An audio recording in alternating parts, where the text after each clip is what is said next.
Bonjour tout le monde. Bienvenue à 180. Est-ce que vous allez bien? Oui. Good. Je m'appelle David Chouinard, je suis pasteur de l'Église ici.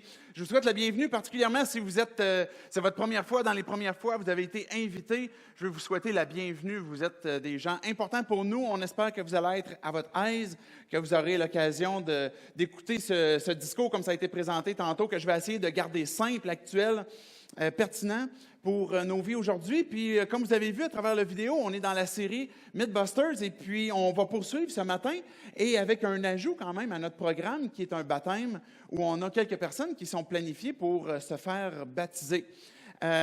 Tantôt, vous aurez l'occasion de voir ce baptême, de voir qu'est-ce qui va se passer, pourquoi est-ce qu'on a un gros bain. Je vais vous expliquer brièvement quand même qu'est-ce que c'est.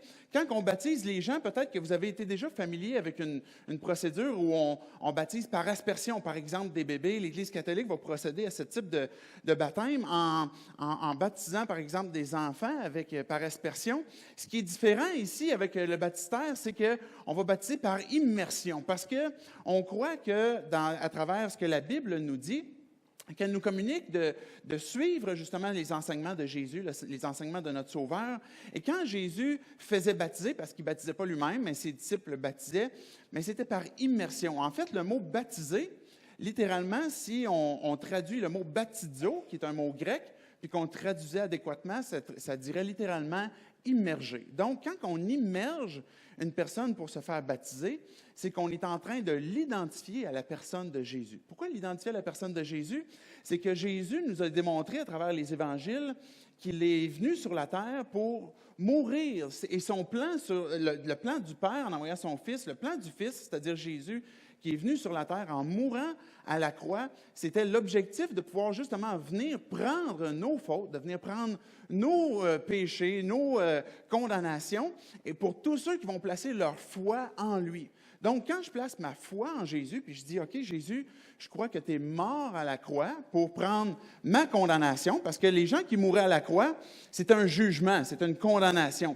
Non seulement devant les hommes, mais même maudit est quiconque est pendu au bois, que la Bible dit. Donc, même devant Dieu, il y a un jugement, une condamnation. Donc, Jésus, en mourant à la croix, et ensuite en ressuscitant, nous a ouvert un chemin, nous a ouvert une voie par laquelle chacun d'entre nous, on peut passer en plaçant notre confiance en lui. Pas en essayant de devenir des bonnes personnes, mais tout simplement en disant, OK, Jésus, je m'attache à toi, je m'identifie à toi et je vais te suivre maintenant. Et quand le premier pas de ça, quand on veut suivre Jésus, puis qu'on dit, OK, Jésus, je veux t'obéir, je crois que tu es ressuscité, donc que tu es vivant encore aujourd'hui, que tu me parles encore aujourd'hui, que tu me conduis, bien, je me fais baptiser. Et là, quand Jésus est mort, il est ressuscité aussi 3 jours après, c'est comme ça qu'on s'identifie à Jésus à travers le baptême, quand on prend cette décision, c'est qu'on se dit, bien, moi aussi, mon ancienne vie, je suis mort, la vie que j'ai puis que j'abandonne à Jésus, je suis mort avec Jésus quant à mon ancienne vie. Et quand on ressort de l'eau, on a cette nouvelle vie en Jésus-Christ dans laquelle on suit Dieu puis on suit ses enseignements. Donc, voici qu'est-ce que représente le baptême. Le baptême est un acte volontaire, un acte personnel qui appartient à chacun d'entre nous. On baptise des enfants, des fois de 7 ans, de 8 ans, peut-être des fois 6 ans.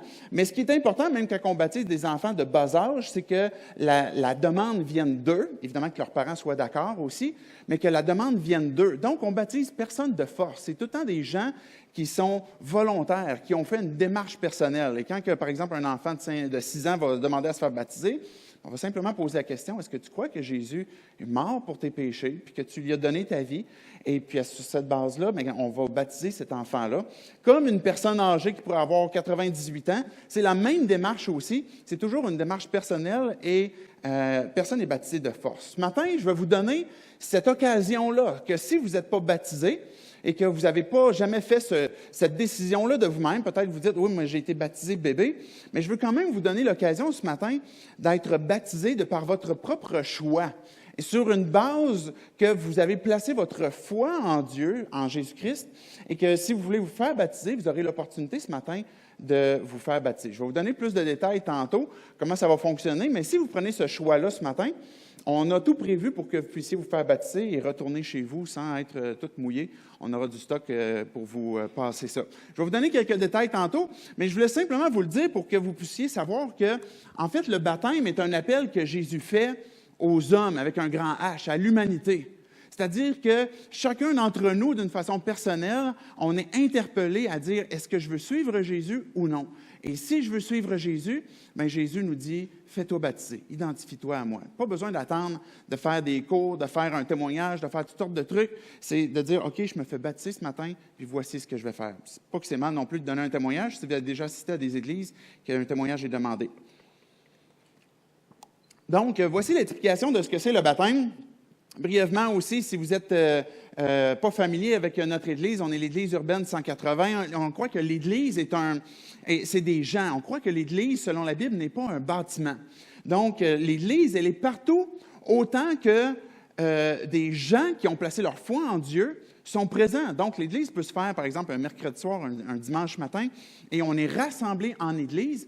Et on est rassemblés ici, par exemple, dans le cégep, pour que ce soit un endroit neutre, pour que vous puissiez avoir ce sentiment de dire, OK, je ne suis pas en train d'entrer dans un lieu de culte, puis je ne sais pas si je suis digne d'entrer ou je suis mal à l'aise d'entrer ou quoi que ce soit.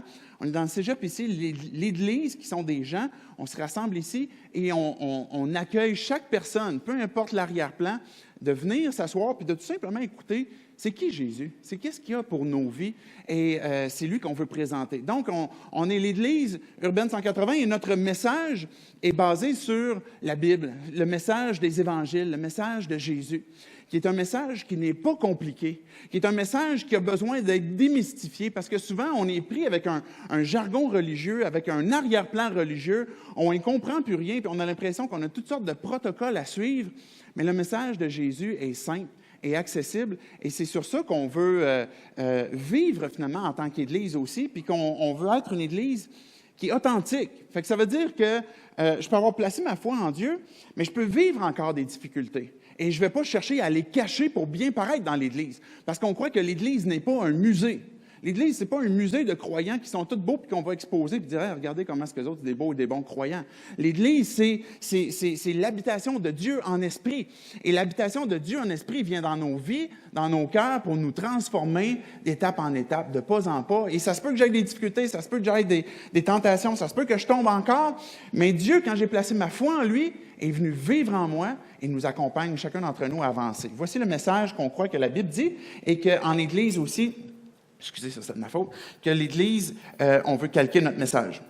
Donc, on va entamer le sujet de ce matin avec notre thématique de la série de Mythbusters.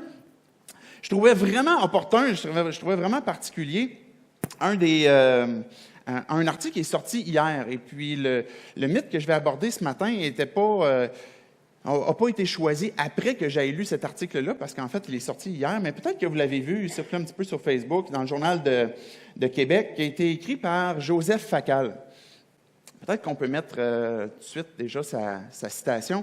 Joseph Facal est une personne, j'imagine, qui l'a écrit plus sous forme de blog, où ce qu'il a écrit En ce qui concerne, vous avez sûrement entendu parler dans les derniers jours de cette jeune femme qui est décédée suite à une histoire de refus de transfusion sanguine. Vous avez peut-être entendu cette histoire-là. Puis ça a fait soulever beaucoup de gens parce que ça a éveillé de la frustration, de la colère. Pourquoi est-ce que cette jeune femme-là, qui avait besoin d'une transfusion sanguine, a préféré mourir que de recevoir une transfusion sanguine, de laisser son enfant orphelin? Donc, l'article que Joseph Facal a écrit, c'est « Raison et foi ». Excuse-moi, tu peux juste le reculer un instant. L'impossible dialogue. La raison et la foi, pour lui, ce qu'il est en train de communiquer, c'est que c'est un dialogue qui est impossible.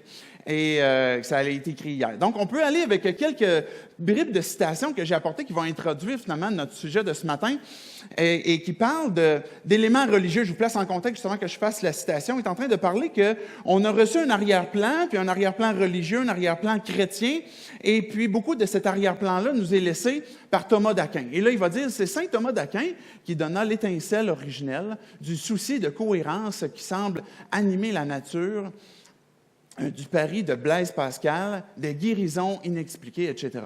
Ce sont d'amusants sophismes ou des positions auxquelles la science offre ou est en voie d'offrir des contre-explications démontrables. D'ailleurs, si Dieu existe, qui a créé Dieu? On peut aller à l'autre après.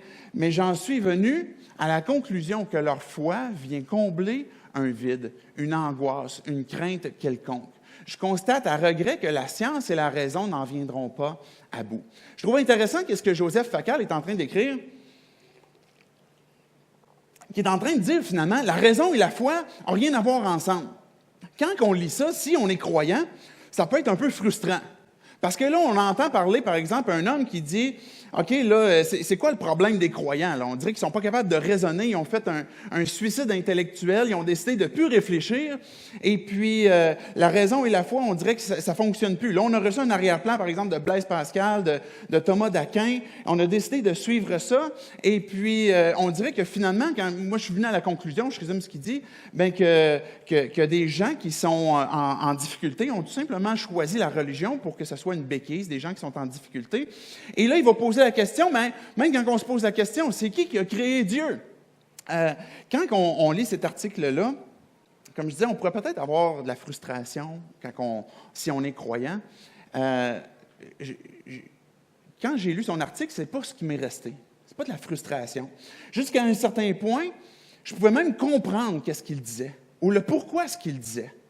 Parce que dans le fond, si je lis entre les lignes ce qu'il est en train de nous communiquer, c'est comment ça se fait qu'il y a des gens qui, au nom de la foi, sont prêts à détruire des vies.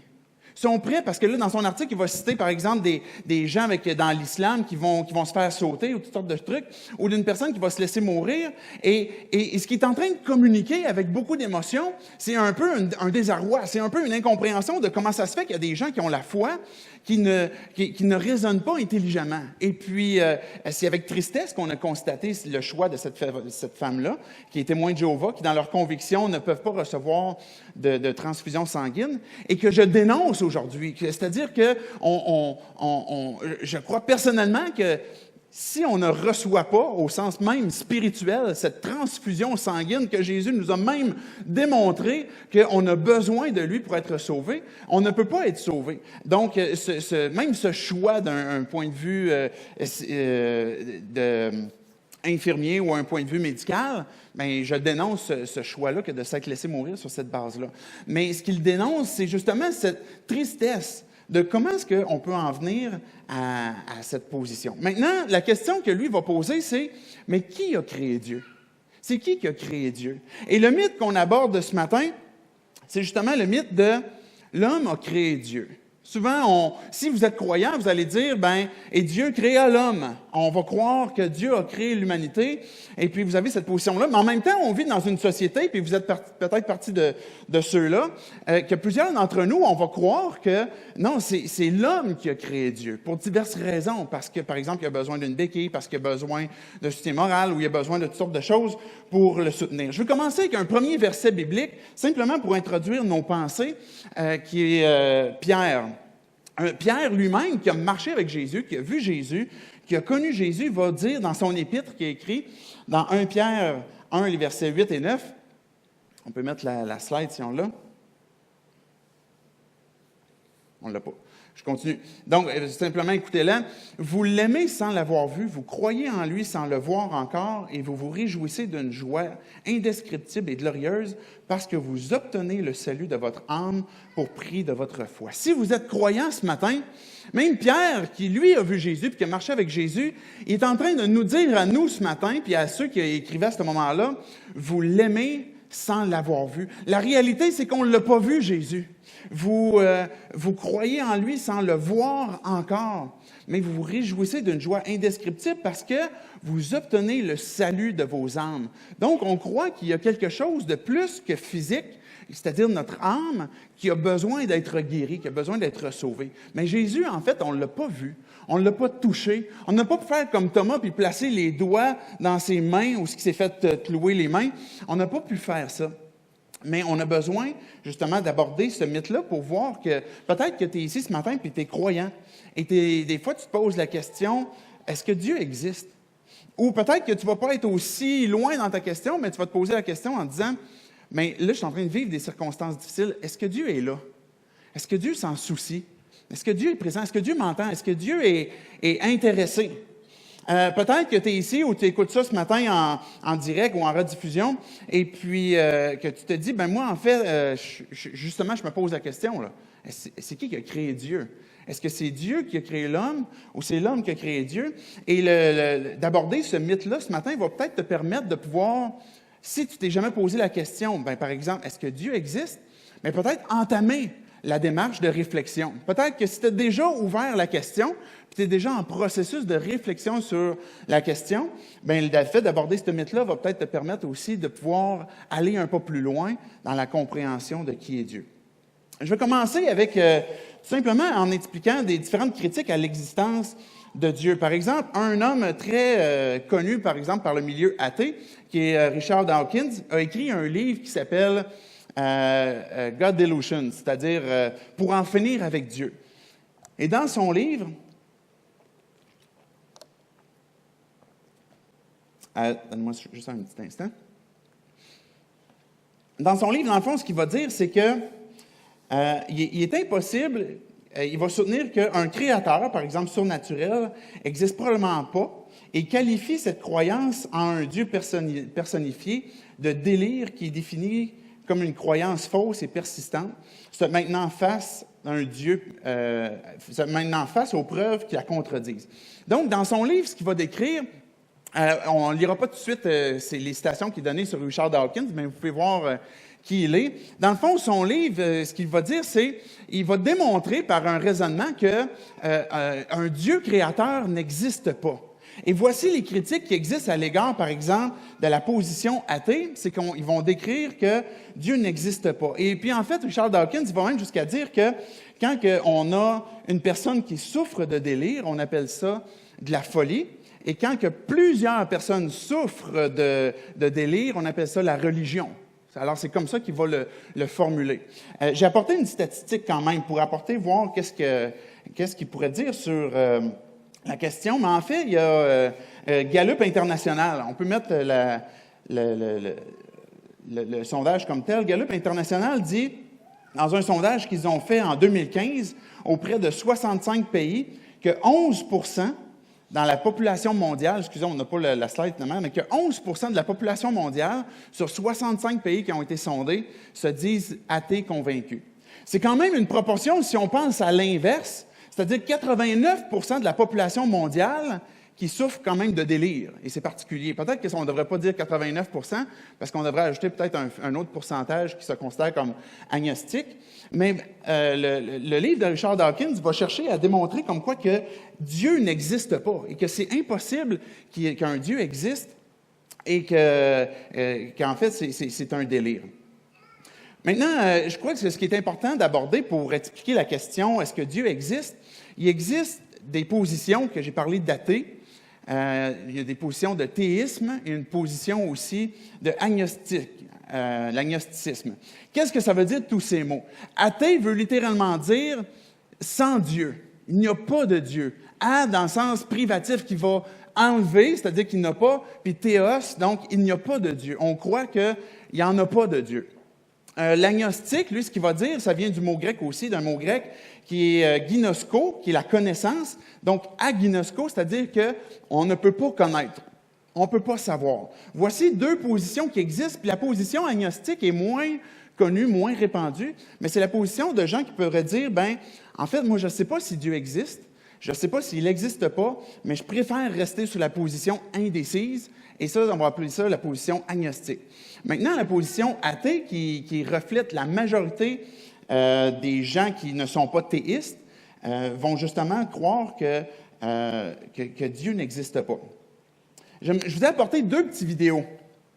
Parce que cette critique-là qui est donnée, par exemple, de Richard Dawkins ou des athées qui sont très populaires, très répandus, il y a des réponses qui leur sont données. Il y a des réponses même sur la science, de la science, qui sont communiquées pour aller plus loin dans un raisonnement. Les deux petites vidéos que je veux vous apporter ce matin, c'est justement pour creuser un peu plus le raisonnement. Est-ce que Dieu existe? Et puis quand on entame ce raisonnement-là, on va souvent revenir à l'origine de qui a créé. Est-ce que Dieu a créé l'humanité ou est-ce que les hommes ont créé Dieu?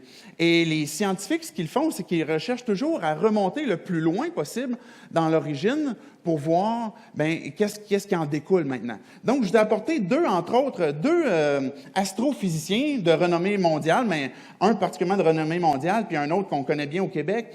C'est le premier astrophysicien que je vais vous présenter. On peut déjà placer la vidéo. Il s'appelle Trinh Xuan Tuan. Excusez pour mon vietnamien là, qui est un peu rouillé. Cet homme-là, il va l'expliquer dans ses mots. Là, je vous préviens déjà d'avance, c'est une personne qui est scientifique. Ça demande un petit peu plus d'attention pour suivre et garder l'intérêt pour ce qu'il va dire, mais ça dure environ 2 minutes. Et écoutez qu'est-ce qu'il va dire sur le choix que l'on a à faire quand on remonte à l'origine. On a besoin de se poser, finalement, on arrive à une question et 2 options qui vont nous rester. Donc, si on est prêt, on peut commencer avec M. Tuan. Est-ce que vous pensez justement que ces découvertes scientifiques ont des implications philosophiques et métaphysiques? Oui, donc que penser de ce réglage extrêmement fin justement? Donc, vous avez dit tout à l'heure que je compare souvent ce réglage à la précision de ce réglage à celle que doit exercer un archer si vous plantez une flèche dans une cible d'1 centimètre carré, mais qui serait placée aux confins de l'univers à 14 milliards d'années-lumière. Vous voyez, vraiment une précision extraordinaire. Voilà. Alors, que penser de ce réglage pour l'apparition de la vie et la conscience? Alors, selon moi, il y a un choix métaphysique ici. On peut choisir soit le hasard, soit la nécessité. Et donc, vous avez ce choix entre le hasard et la nécessité. Et bien sûr, je parie, vous l'avez deviné, sur la nécessité plutôt que le hasard. Parce que, je vais vous donner mes raisons. D'abord, je vous ai dit que tout à l'heure, le hasard n'est possible que s'il y a un multivers. Mais ce multivers, pour l'instant, est complètement inobservable. Parce qu'avec nos télescopes, nous pouvons observer seulement notre univers, mais pas d'autres univers parallèles. Or, pour moi, la science doit reposer sur des faits observables, elle doit reposer sur l'observation et l'expérience. Parce que sinon, si elle est basée seulement sur des théories, elle dérive vers la métaphysique et ce n'est plus la physique. Et puis bon, je souscris aussi au hasard d'Occam, qui est un philosophe du XIIIe siècle, qui dit que, en simplifié, pourquoi faire compliqué si on peut faire simple? Pourquoi créer une infinité d'univers parallèles, sauf pour avoir un tous vide et stérile, sauf pour avoir un qui soit pourvu de vie et de conscience? Et puis bon, il y a la beauté, l'harmonie, l'unité de l'univers, et tout cela, pour moi, c'est difficile de croire que tout est le résultat du hasard. Donc, c'est pourquoi je parie sur la nécessité. OK. Dans le fond, ce que M. Tuan est en train de dire, c'est que quand on réfléchit à la précision de tous les ingrédients pour que la vie et la conscience naissent, et il va expliquer que la précision de tous ces éléments-là, quand on calcule ça en mathématiques, c'est comme si on place une cible d'1 centimètre carré à 14 millions d'années-lumière, puis qu'on est capable de viser la cible en plein centre. Alors, pour expliquer cette précision-là, il va dire on a 2 choix. c'est le hasard qui a fait que les choses se sont produites comme ça, ou la nécessité. Et la nécessité implique un plan créateur, c'est-à-dire un design intelligent qu'il y a derrière qui va organiser les ingrédients, les éléments ensemble pour que la vie puisse naître. Et puis, ce qu'il est en train de dire, c'est que si on choisit le hasard, mais pour expliquer le hasard et puis le rendre plausible, il faut faire un multivers. Puis là, je vous ai skippé toute l'explication laborieuse, mais le multivers, c'est plein d'univers parallèles à l'infini qui permettent plein d'expériences pour que finalement la vie puisse naître dans un de ceux-là. Et donc, tous les autres univers sont stériles ou sont morts, sauf un qui, par hasard, a réussi à avoir ces ingrédients-là alignés pour que la vie puisse naître. Et lui, il va dire, bien, moi, je parie beaucoup plus sur la nécessité que le hasard. Parce que même si on choisit le hasard, en fait, on peut même scientifiquement ne pas s'appuyer là-dessus parce qu'on n'a jamais observé d'autres univers que le nôtre. Donc, on n'a pas le choix de se limiter à ce qu'on observe et il va tendre plutôt vers la nécessité, c'est-à-dire qu'un design intelligent qui a fait qu'on a placé les éléments ensemble pour que la vie puisse naître. Je vous ai apporté un autre astrophysicien qui est Hubert Reeves. Je ne sais pas si vous le connaissez, mais c'est un Québécois. C'est un homme qui n'est pas croyant, qui n'est pas un théiste, mais qui va avoir une position aussi sur la naissance de l'univers. Donc, on peut placer le deuxième vidéo, s'il vous plaît. Il va être un petit peu plus court, vous allez voir, c'est assez bref.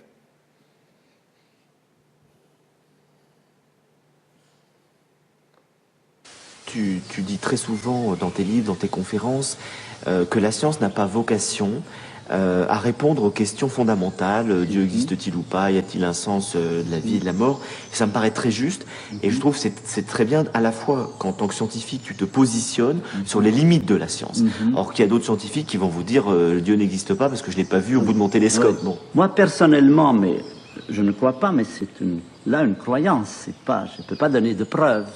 Je ne crois pas que ce soit le pur hasard. Je crois que le hasard tout seul ne peut pas faire Mozart ou Beethoven. Tu vois, c'est quand je suis au concert, quand je suis pris dans une musique magnifique, j'ai ce qu'on appelle une intime conviction, mais je peux pas prouver une intime conviction, c'est précisément ce qu'on sent, ce qu'on ne peut pas prouver, mais on en a. C'est peut-être aussi des préjugés, on ne sait pas. Mais mon intime conviction, c'est que il y a quelque chose. Ça n'est pas le fruit du pur hasard. Mais si on me demande quoi, je dis, je n'en sais rien. Donc, vous avez entendu Hubert Reeves, qu'est-ce qu'il communique en ce qui concerne justement la naissance de l'univers. Il est en train de communiquer comme quoi que la science arrive à un moment donné devant un trou, où on a une position à choisir, exactement comme M. Tuan qui disait précédemment, où on a un pas de foi, une décision à faire de dire, OK, voici le choix que l'on fait. On attribue la naissance de tout cela au hasard ou finalement à la nécessité. Et là, on a un astrophysicien qui n'est pas un croyant et qui va dire, j'ai de la difficulté, quand je me penche sur la question, à dire, oui, ça c'est le hasard, comme quand je suis au concert, j'ai la misère à croire que Mozart, Beethoven, c'est du hasard. Mais qu'est-ce que c'est? Je ne le sais pas. Hubert Reeves représente bien la position de ce que c'est agnostique. La position athée, elle est beaucoup plus catégorique. Si vous vous dites athée, la raison pour laquelle j'en parle, c'est pour que vous puissiez vous repencher sur la question si réellement vous adhérez à cette position-là. Parce que la position athée va être beaucoup plus catégorique à l'égard que elle va présenter aux théistes, aux gens qui croient en Dieu, que tu ne peux pas prouver Dieu. Mais à l'inverse, les athées ne peuvent pas prouver que Dieu n'existe pas. Et quand quelqu'un se dit athée, comme le livre de Richard Dawkins, ce qu'il va dire, c'est qu'il va avoir une position beaucoup plus tranchée, mais il va dire « je suis athée ». Puis à la limite, il va presque sous-entendre qu'on peut démontrer, qu'on peut faire la preuve que Dieu n'existe pas. Mais en même temps, il a été contraint lui-même à expliquer qu'à travers son livre, qu'il ne peut pas trancher aussi catégoriquement. On peut mettre la slide qu'on avait tantôt de Richard Dawkins. Richard Dawkins était dans un débat ou une discussion animée avec un homme religieux, puis il y avait un philosophe qui servait d'animateur dans un sens. Et puis là, Hawkins il dit « je ne peux pas être sûr à 100% qu'il n'y ait pas d'un créateur. » Donc, lui-même, il est venu à un point de dire « je ne peux pas être sûr à 100% qu'il n'y a pas de créateur. » Alors, l'animateur va dire « mais pourquoi dites-vous, dans ce cas-là, pourquoi dites-vous pas que vous êtes agnostique? » Alors, il va répondre « mais en fait, je le suis. » Il va lui-même, dans cette entrevue-là, que vous pouvez voir cette vidéo-là, l'entendre, finalement dire, OK, je suis pas un athée, je me considère beaucoup plus comme un agnostique, c'est-à-dire que je peux pas trancher catégoriquement sur le fait que, voici, j'ai la preuve que Dieu n'existe pas. Et finalement, à la fin, il va communiquer, l'animateur, il va rappeler justement à Richard Dawkins que vous êtes un des athées les plus célèbres. Et c'est justement le fait, c'est une des têtes qui représente l'athéisme. Donc, lui-même, cet homme le plus célèbre, identifié, étiqueté à l'athéisme, est en train, dans un sens, de prendre un recul en disant « je ne peux pas trancher en disant que j'ai la preuve que Dieu n'existe pas ». Donc, il va se placer beaucoup plus dans une position agnostique et de dire « OK, je réalise qu'il y a une ligne que je ne peux pas dépasser ». Comme les scientifiques qu'on a vu, les astrophysiciens vont dire « OK, on a à faire un choix » parce que là, on ne peut pas observer ce qui nous est communiqué au début de la création de tout ce qui s'est passé. Dans la position théiste, si je me dis croyant et je me dis croyant, on n'a pas le choix d'aborder et de se réconcilier et de reconnaître la nécessité de la foi. C'est-à-dire qu'on reconnaît à un point qu'à un moment donné, je place ma foi en Dieu. Comme Pierre, il l'a dit tantôt, vous l'aimez sans l'avoir vu. Vous croyez en lui sans le voir encore. Donc, il y a un élément de foi et de confiance qui est placé en Dieu sur ce que je crois de lui. 2 textes rapidement pour simplement dire que même la Bible elle-même dit que c'est par la foi qu'on peut reconnaître Dieu, qu'on peut voir Dieu. Hébreux 11.6 va déclarer « Or, personne ne peut plaire à Dieu sans la foi.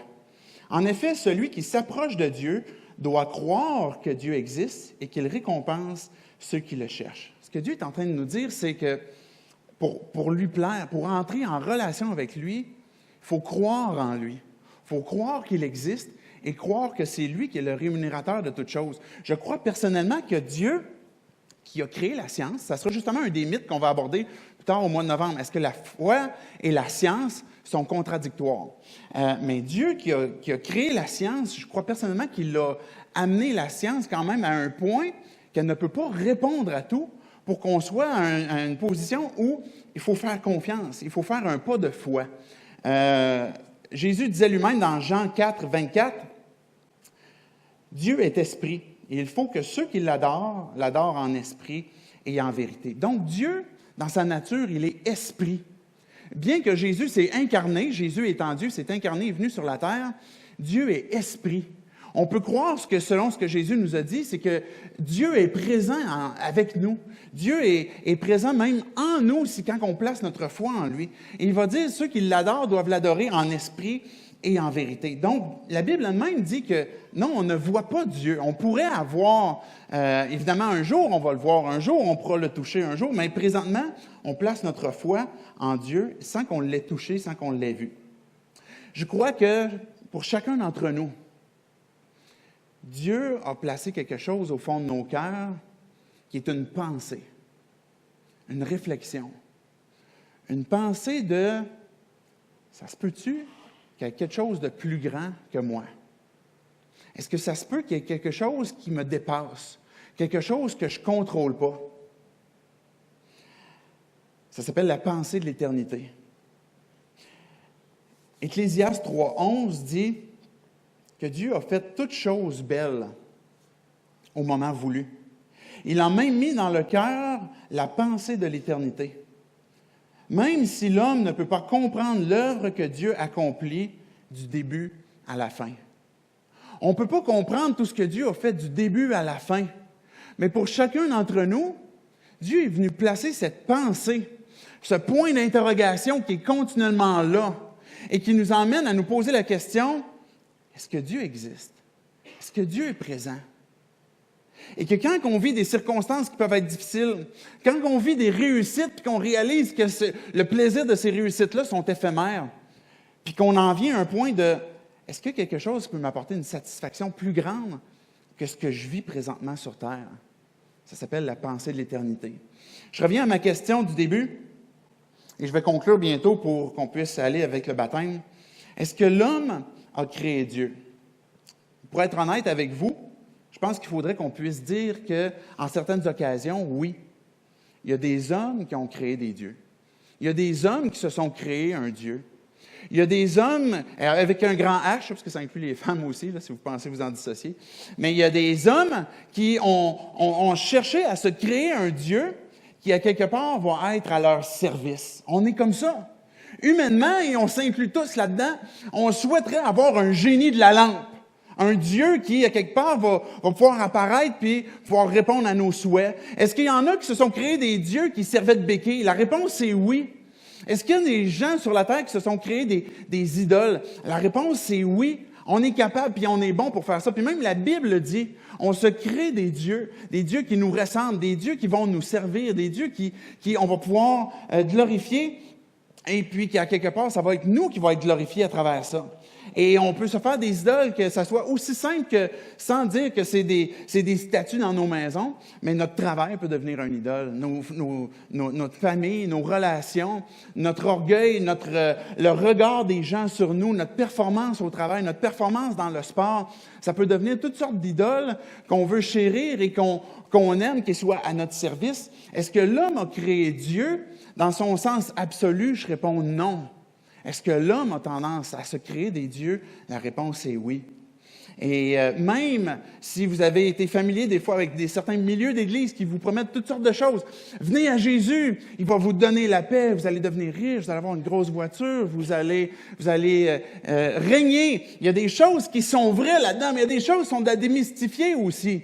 Parce que Jésus n'a pas promis que tout serait toujours facile, puis que tu n'en aurais plus de difficultés, puis tu n'en aurais plus de tentation. Mais certains mouvements d'Église peuvent créer un Dieu qui ne correspond pas à ce que la Bible témoigne, à ce que la Bible enseigne de ce que Jésus est, de ce que Jésus est comme personne.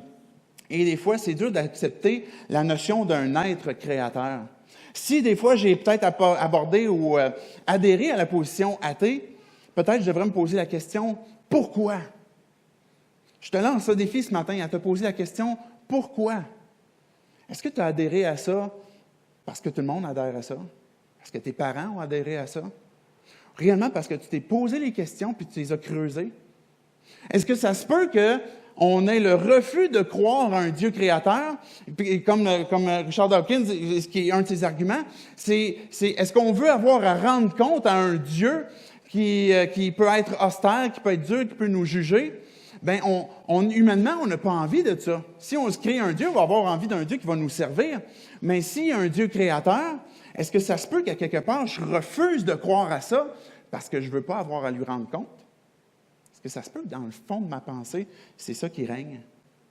Est-ce que ça se peut que c'est parce qu'on a peur de perdre notre liberté? Si je crois que finalement Dieu est présent, que Dieu est créateur, est-ce que ça se peut que ce soit des peurs comme ça?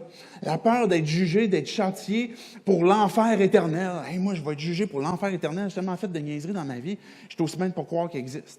Peut-être que c'est des peurs comme ça qui nous empêchent de dire, est-ce que Dieu existe? Ou est-ce que c'est l'homme qui a créé Dieu? On a peur peut-être d'avoir de quoi à lui rendre. Quand que Dieu est venu placer la pensée de l'éternité dans nos cœurs, c'était pas simplement pour nous ouvrir les yeux et dire « Hey, Dieu existe! » puis après ça, qu'il nous donne une claque en arrière de la tête. Le désir de Dieu n'est pas ça. Le désir de Dieu, quand il nous a créés, parce que tu n'es pas arrivé par hasard. Je crois personnellement que ce que la Bible dit, et ce que je peux avoir expérimenté avec Dieu, c'est que tu n'es pas le fruit du hasard. Tu as été désiré, tu as été voulu, tu fais partie du plan de Dieu. Tu n'es pas apparu comme ça. Et Dieu, dans son désir, quand il nous a créés, c'était d'être en relation avec nous. Parce que Dieu nous a créés à son image. Ce que ça veut dire, c'est qu'on est créé pour entrer en relation, pour parler avec lui, pour échanger nos émotions, pour dépendre de lui. Dieu, j'ai besoin d'aide. Ça va mal dans ma vie. Dieu, je suis pécheur, je suis rebelle contre toi, puis j'ai besoin que tu me sauves. Mais ça tombe bien, je suis spécialiste là-dedans. Je t'ai envoyé Jésus, qui est mort à la croix pour tes péchés. Dieu, s'il a placé la pensée de l'éternité dans le fond de ton cœur, c'est pour que tu lèves les yeux vers lui, que tu laisses tomber tes peurs de pourquoi est-ce que tu voudrais pas venir à lui et que tu fasses confiance, que de plutôt placer ta foi dans quelque chose qui est le hasard. Et j'ai bien dit de placer ta foi dans quelque chose qui est le hasard, même si tu es athée, c'est ça la réalité. Mais que tu places ta foi maintenant dans un Dieu créateur qui te démontre que tous les ingrédients placés ensemble qui fait que la vie a pu naître, c'est pas le fruit du hasard, c'est l'intention divine, c'est l'intention de Dieu. Et puis même si tes parents, tu les as jamais connus parce qu'ils t'ont eu par hasard, parce qu'ils te voulaient pas, etc., tu fais partie du plan de Dieu, tu fais partie de ce que Dieu désirait et Dieu désire t'adopter. Désire que tu fasses partie de sa famille, que tu fasses partie de sa maison. Ça s'appelle l'Église. Je veux conclure avec un dernier texte. Je vais inviter les musiciens à s'avancer. Un dernier texte. En fait, c'est Paul qui voyageait, qui était dans une ville. À un moment donné, Paul est arrivé dans une ville où il y avait beaucoup de dieux qui avaient été créés. Toutes sortes d'idoles, toutes sortes d'affiches qui étaient destinées à différents dieux, différentes déités. Et puis, il y avait même une affiche à un moment donné que c'était écrit, cette ville-là était tellement religieuse qu'il y avait même une affiche qui disait « à un Dieu inconnu ». Et puis, je ne connais pas tout ce qui était écrit sur l'affiche, mais « à un Dieu inconnu », on veut juste te dire qu'on t'adore. Puis là, Paul, il va relever ça, il va en venir à parler avec ces gens-là pour leur dire « j'aimerais ça vous parler de ce Dieu inconnu-là ». Et Acte 17, à partir du verset 24, je vais vous lire jusqu'au verset 31. Écoutez bien qu'est-ce que Paul va dire à ces gens-là. Et ce texte-là s'adresse encore à nous aujourd'hui. Le Dieu qui a fait le monde et tout ce qui s'y trouve est le Seigneur du ciel et de la terre et n'habite pas dans les temples faits par la main de l'homme. Le premier verset dit, c'est Dieu qui a fait le monde et tout ce qui s'y trouve. C'est pas un hasard, c'est la nécessité. Et quand on dit « il est le Seigneur », ça veut dire qu'il est le maître. Il est capable de garder sa souveraineté, un contrôle sur le monde.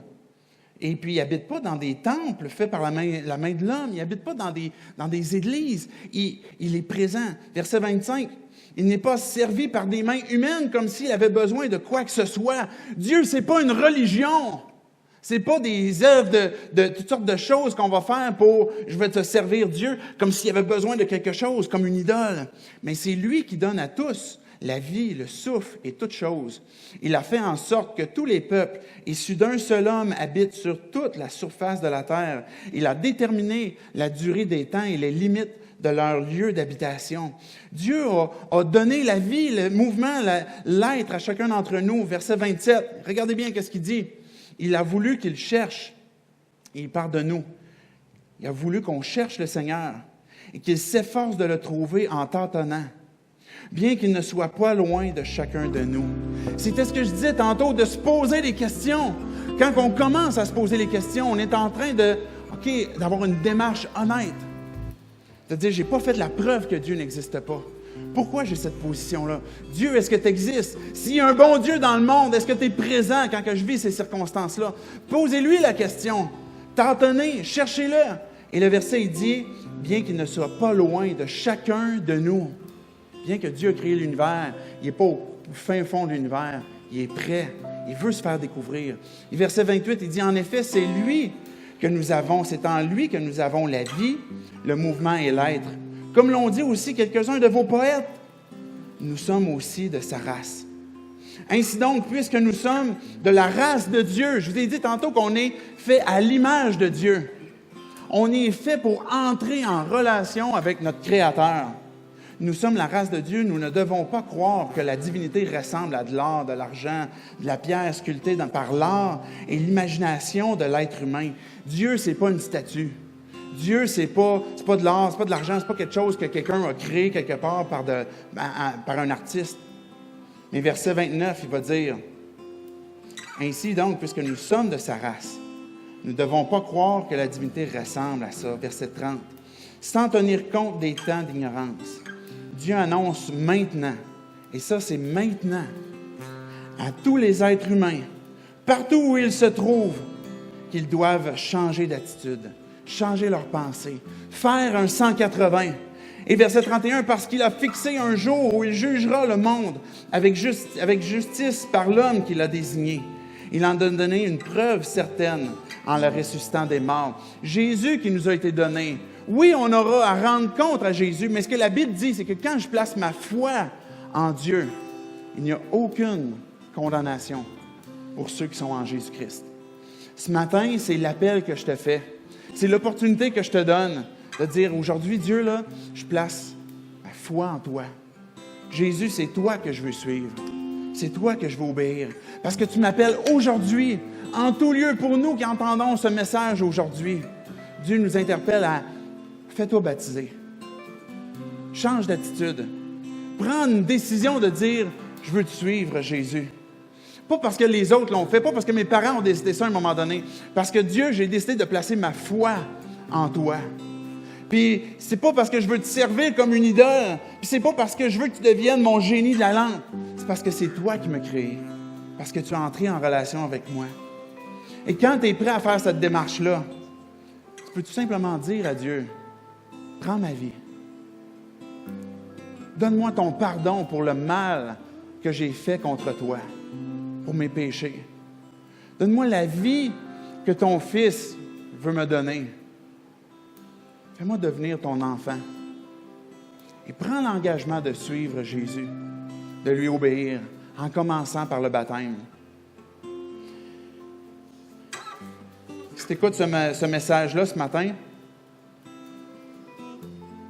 que tu n'as jamais jusqu'à ce jour cru en Dieu, et c'est ça, ta vie n'est pas le fruit du hasard, mais le désir de Dieu de vouloir entrer en relation avec toi. J'aimerais qu'on puisse tout simplement terminer par une prière. Ce n'est pas une prière magique. C'est juste une prière que tu peux sceller cette décision de dire, Dieu, je veux te suivre. Jésus, je veux te suivre. Je veux saisir aujourd'hui l'opportunité d'avoir une nouvelle vie en toi. Prions. Dieu, on a entendu ce mythe ce matin que c'est nous qui t'aurions créé. En même temps, quand on se pose les questions pour aller plus loin, même dans ce qu'on peut observer, Dieu, avec la science, on réalise qu'on arrive à un point qu'on a simplement deux choix. Attribuer tout ce que l'on est au hasard ou de croire que tu nous as créés. Mais Dieu, ce matin, pour tous ceux d'entre nous qui entendons ce message, on décide de placer notre foi en toi. On veut tout simplement te demander, Dieu, de venir parler à nos cœurs, de venir transformer nos vies.